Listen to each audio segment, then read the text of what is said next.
unemployment, bankruptcy, homelessness, a global economic crisis.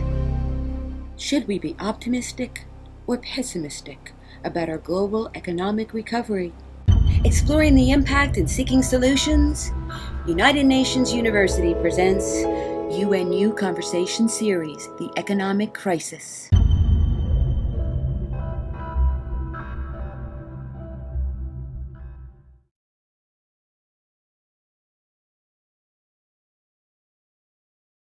So, welcome to this edition of the UNU Conversation Series on the Economic Crisis, organized in connection with the June 2009 UN Conference on the World Financial and Economic Crisis and its impact on development. I am Jean-Marc Coicaud from the United Nations University.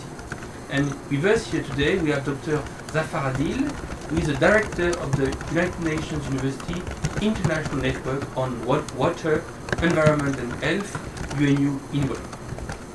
And Dr. Adeel is here with us today to talk about the effect of the economic crisis on the global water crisis. So, precisely as a way to start our conversation, Adeel, what is your take on the financial crisis and how is it affecting water management? Okay, well, let me maybe start by explaining a bit about what the global water crisis is, yes. And I think that will help contextualize our conversation. We have at the moment about 1 billion people around the world who don't have access to safe drinking water. And there are many others who have access to safe water, but they have to go to a communal water supply system to get that water.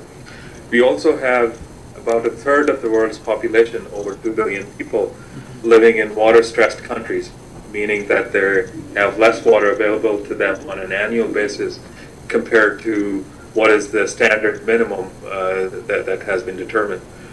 And there's also 2.6 billion people who don't have access to adequate sanitation. Mm-hmm. So these are really huge numbers, and anywhere from a third to a fifth of the world population is affected by them. So when there is a global crisis of the economic nature, as we're seeing, you would automatically think that it has also implications for these people, vast majority of whom are in developing countries, and vast majority of whom are also living below poverty levels. However, I think we tend to see this more as an opportunity than as a crisis. And in the sense that you can start to rethink some of the global policies, some of the national policies, on how you look into development at the national level, at the international level, and to start to rethink some of the overall architectures of investing into public services and public goods. So, for example, precisely, Adeel, what was the thinking and the resources, put forward as a way to address this crisis, this water crisis before the economic crisis, and what kind of rethinking is taking place now as a way to seize this opportunity? Yeah, well, and actually you bring up a very good point that what was happening prior to this economic crisis in terms of the global water issues, we saw that there was a shortfall in the global investment in order to be able to meet the Millennium Development Goals, which is to cut the number of these people I was just mentioning by half, so have the other half be supplied by services. Mm-hmm. And we were estimating that we are not going to meet those targets for drinking water and sanitation by the year 2015. Mm-hmm. And we had done an estimate that an additional $15 to $20 billion of investment annually would actually allow us to meet that target by the year 2015. Mm-hmm. Now, this is an interesting juxtaposition that when you compare this number, $20 billion, which is a very large number in an absolute sense, but when you compare it with the size of the economic crisis, you realize that it's actually not such a large number. Yeah. Mm-hmm. And there are other ways to look at this number as well. So, for example, in North America and Europe, we spend about $22 billion on bottled water and fizzy drinks, or we spend in North America alone, about $23 billion a year on movie tickets. So it's not a huge amount of sum per se, but I think what we see now is that these type of resources indeed can be mobilized by developed countries if they really are convinced of the need, and that's where the opportunity is now to come in and to make the argument that unless these investments are made, we are not going to be able to address the larger issues of poverty and human well-being and global peace and security until we start addressing some of these very basic questions. But precisely in your view, do you feel that the economic crisis is being addressed as an opportunity by the unfolding policies in terms of water crisis and so on? Well, we've seen some indication of that. For example, if you look at the policies that are being implemented in the U.S., for example, where the largest economic bailout packages have been revealed, a lot of it is actually focused on green energy, on green productivity, and on directing particularly the industry and the private sector to go in directions where they are more conservative of the environmental resources. So we think that, again, this is a trend that needs to be picked up by other governments and eventually by the international community. But we see that the signs are there, and in a way, as a think tank and as a policy-focused institution, we're hoping that we can provide some of those convincing arguments that will help shift the policy. But in your view, these are only signs. So if you had the possibility to draw a wish list on what ideally should be done to really address this water crisis and use this financial crisis as a trigger mechanism, what would be your wish list? Well, maybe three things on my wish list. The topmost would be that particularly national governments in some of the developing countries should start creating opportunities for their private sector to invest more and use that as an argument for economic growth and development. So in other words, to say we cannot develop economically until our water infrastructure is in place and it's providing some very basic services to our people, which has links to their productivity, to their well-being in general, to the cost on the public health sector. So that's the first on the wish list, is to enable the private sector, because a lot of the money that is needed is probably already present in the private sector. The second one is to start looking at retooling some of the national development policies also. And again, U.S. is a good example where by reducing the energy usage, for example, or reducing carbon emissions through cap and trade type programs, there is actually a side benefit on in terms of the conservation of water and other natural resources as well. So that's another direction that we can go in. The third thing on the wish list would be to basically start and rethink at the international level, at the UN level, to reinvest some of the resources which are now a little bit too diffuse, as we well know, in terms of the development financing that goes through UN to developing countries. And there's an opportunity to refocus those and say perhaps they should be addressing water as a central issue. And the classic and obvious example is the One UN program that was started about 2 years ago. And perhaps that's an entry point where we say for those case study countries, I believe 6 countries that were initially part of this pilot study, in those countries, if we can demonstrate that development of that comes in through international community, through the UN, if it's addressing water issues, you see a number of knock-on effects down the road in terms of economic development.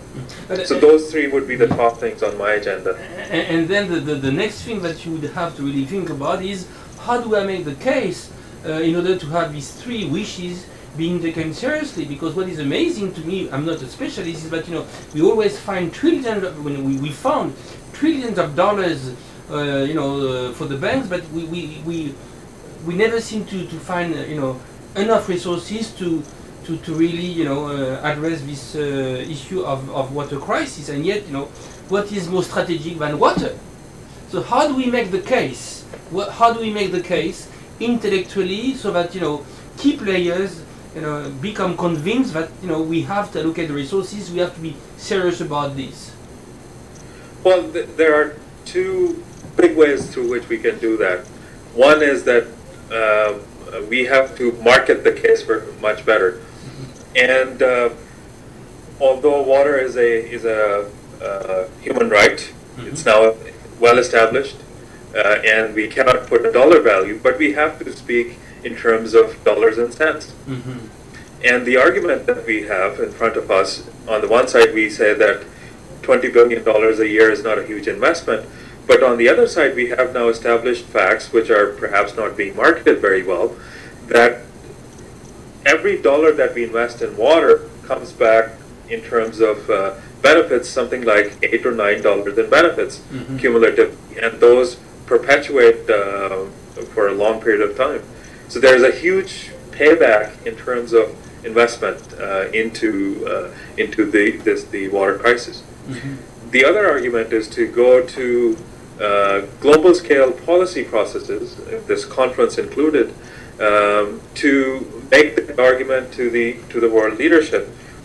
And two examples that come to mind is the G8 summit meeting, and we have been actually interfacing through UN Water, which is this grouping of 26 UN agencies working on water issues. We have already interfaced with the G8 summit in Italy this year, and we hope that next year when the G8 summit comes to Canada, we're also able to interface with them and to convey this argument to the world leadership.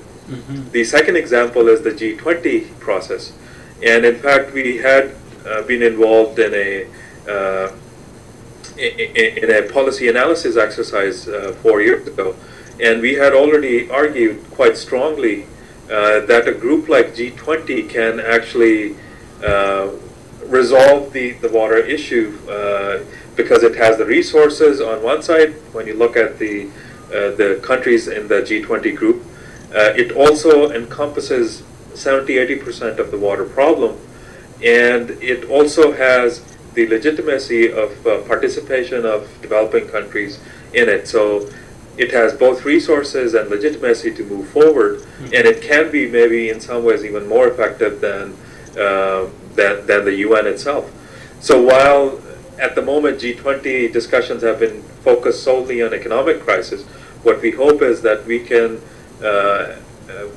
give them some arguments to expand that discussion and say, how do you start addressing this, and what are some of the basic needs of developing countries who sit within the G20 group?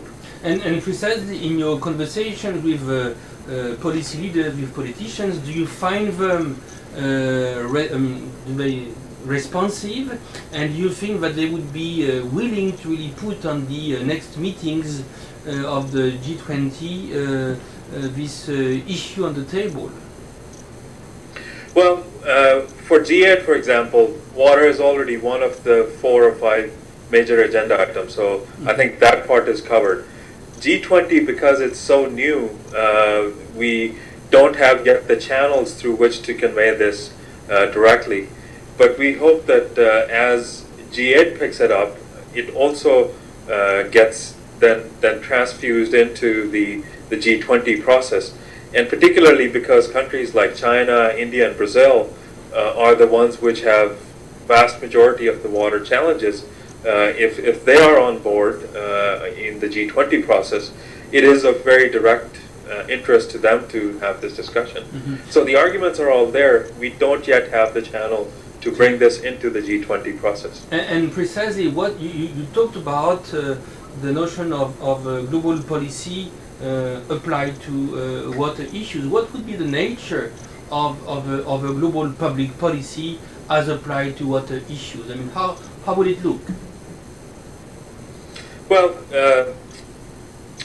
there's two ways to look at it. One is, when you say global policy, whether that comes through the UN, which is still the only multilateral platform through which this kind of policy can come forward.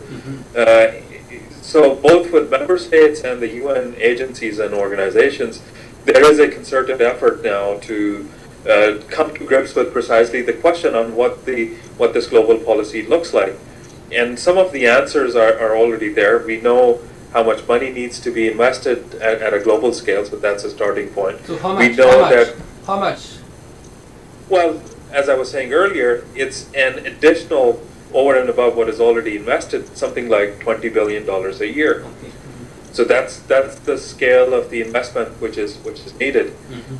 We know the delivery mechanisms. A number of UN and international agencies have on-the-ground support mechanisms for delivering and implementing this, and there are also a number of enabling policy frameworks which are in place, and a number of success stories. For example, in Madagascar, where they have very nicely integrated their economic development around this notion of providing basic services like water and sanitation to their people.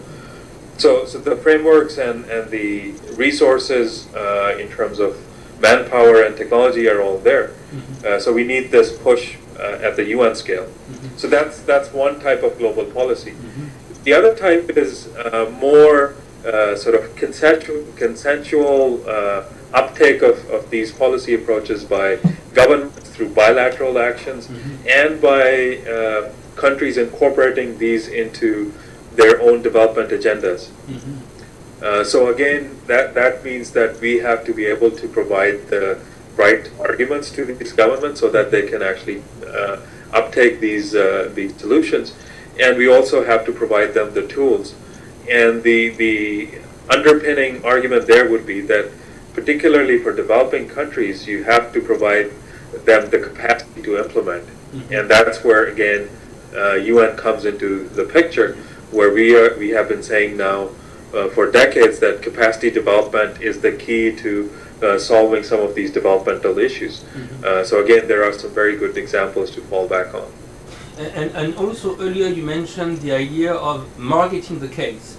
Marketing the case that water is strategic, not to be really overlooked and so on. So how do you market the case? Because I mean, it seems to me that very often scientists have problems raising awareness on issues which are very important but complicated, and in the process, we all lose. So, I mean, how do we somehow translate in simple language issues of public policy which have to do with complex scientific matters? Yeah. Well, there has to be certainly marketing expertise brought on to bear on this, and by that I really mean professional marketing expertise to be given to, say, the researcher and policy community to be able to make that argument. But I would argue that you have to be able to make a political argument. In other words, for national governments where politicians have a short-term interest in sight, in the sense of getting through the next elections, which is typically anywhere 2 to 3, 4, 5 years. So they have to be able to see benefits coming back to their political constituencies and to their political processes internally to pick up this and run this. And that's something that has to be almost tailored country by country.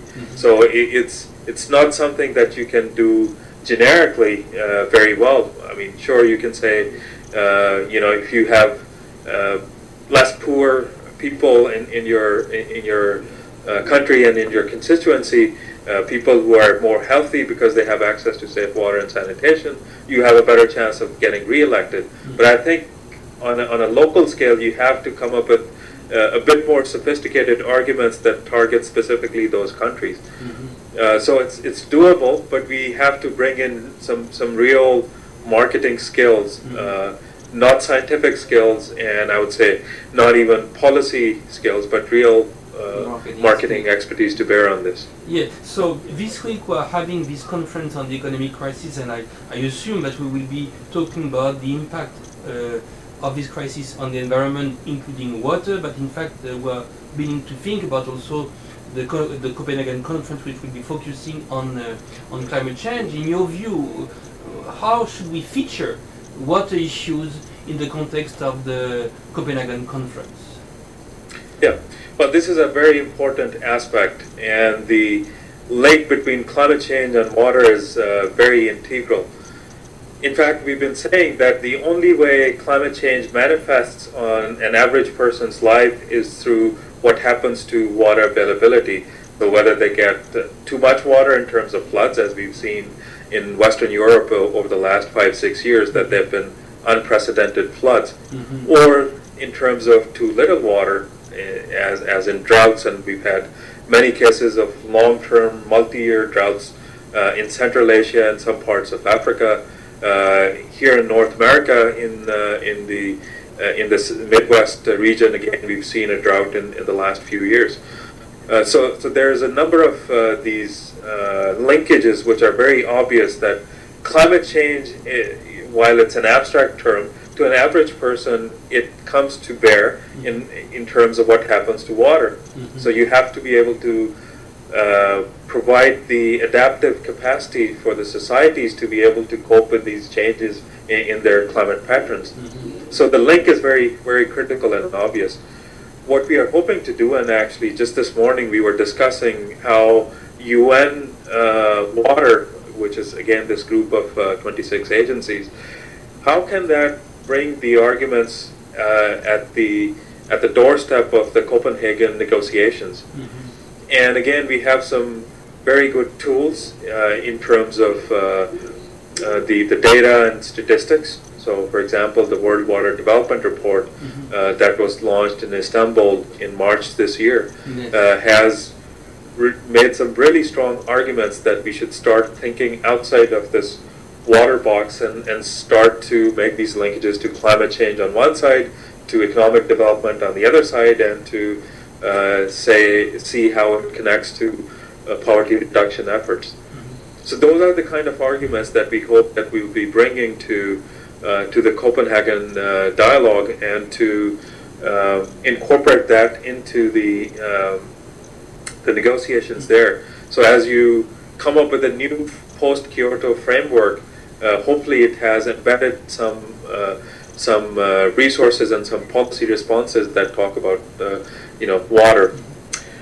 The other important aspect I would like to mention, again in the context of the Copenhagen negotiations this year, is the notion of adaptation to climate change.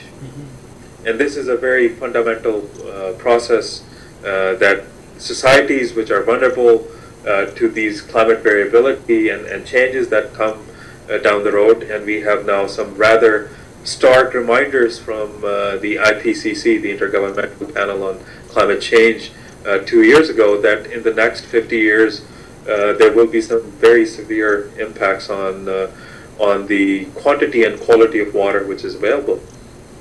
So for societies to adapt to these changes, again, requires that they have to better manage their own water resources. So they have to invest in water infrastructure, they have to improve existing infrastructure, and to educate the people to better manage their own demands on water resources. So not to waste water, for example. In fact, a number of the economists with whom we spoke in the context of this UNU conversation series told us that it would be a missed opportunity in the context of this crisis not to think that the economic crisis is also something which has to be addressed within the context of climate change and all these things. Because Bourguignon, for instance, who is the former chief economist of the World Bank, was telling us that this economic crisis is not simply about bankruptcy and so on. It's also about how this economic model is making our way of life unsustainable, and therefore we have also to think about the whole paradigm concerning our lifestyle and so on. Well, I would absolutely agree with that argument, that I see it as a big opportunity to bring about the behavioral change we need in terms of our consumption patterns, in terms of how we do business, in terms of how we relate as a society with our environment, in terms of how we look at international development agenda. So all of those are opportunities where we can start to rethink how we conduct business, and it's a great opportunity to rethink those paradigms. And a classic example, as I was mentioning before, is to try and bring the private sector on board. We are seeing now increasing trends that some of the large corporations, particularly the multinationals, are already re-gearing their internal planning processes to think about how to better incorporate environmental aspects in terms of reducing water usage, reducing waste production, reducing intake of materials, and also reducing their energy consumption. And they do it all because it's a direct economic benefit to them. But so the arguments are all there. On the other side, it would be good if the national governments encourage this type of behavioral change on parts of the industry. And similarly, we can also highlight what people can do differently in terms of their day-to-day routines and habits.